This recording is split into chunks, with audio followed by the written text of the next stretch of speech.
Noa Tzion a vécu un moment surréaliste. En allumant sa télévision, la jeune Israélienne a découvert qu'elle avait été assassinée lors d'une manifestation en Iran. C'est la chaîne de télévision nationale N12 qui a intégré sa photo par erreur dans un reportage sur les terribles assassinats perpétrés par le régime des mollahs en Iran. Stupéfaite, Noa a filmé la scène et posté une vidéo sur les réseaux sociaux en précisant qu'elle était bien vivante. Cette erreur, indigne d'une grande chaîne de news, met en lumière les dérives de l'information à l'ère digitale. Entre images détournées, sources non vérifiées et rediffusion en boucle, une jeune femme bien vivante se trouve transformée en martyr d'un régime autoritaire à des milliers de kilomètres. Étonnamment, cette histoire me fait penser à une citation d'un maître de la dérision.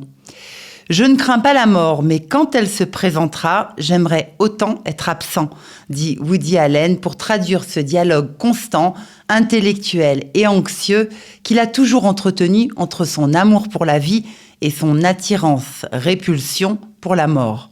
Une ambivalence qui a constitué sa marque de fabrique. Woody Allen a construit sa carrière sur l'image d'un intellectuel new-yorkais névrosé, hypocondriaque et obsédé par la mort et l'amour.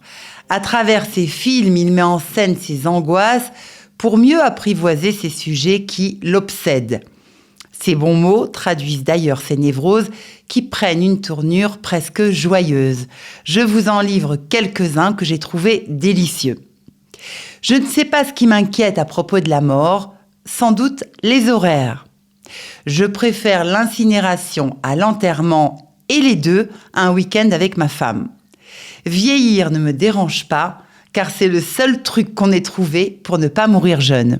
Ou encore le dernier, la mort est un état de non-existence, ce qui n'est pas n'existe pas, donc la mort n'existe pas.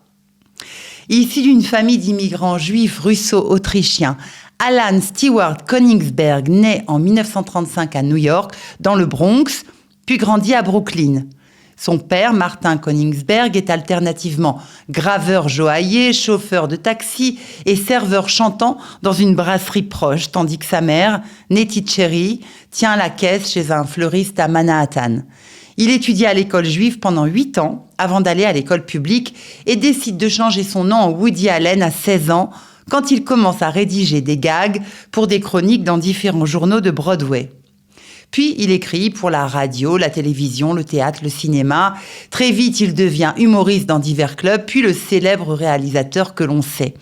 Durant les quelques 60 ans de sa carrière cinématographique, l'homme aux 50 films et 24 nominations pour les Oscars a reçu de nombreuses récompenses nationales et internationales et a vu des statues érigées en son honneur, sans jamais d'ailleurs comprendre ce qui lui a valu pareil hommage.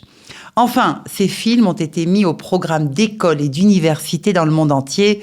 Souvenez-vous, Annie Hall, Manhattan, Hannah et ses sœurs et Midnight in Paris. Désopilant, plein d'intuitions créatives, traversé de perplexité, sceptique convaincu et ancré dans son identité juive, l'icône américaine de 90 ans, qui vient de sortir son premier roman, s'inscrit dans cet état d'esprit si particulièrement juif, capable de transformer les drames de l'existence en potentiel burlesque.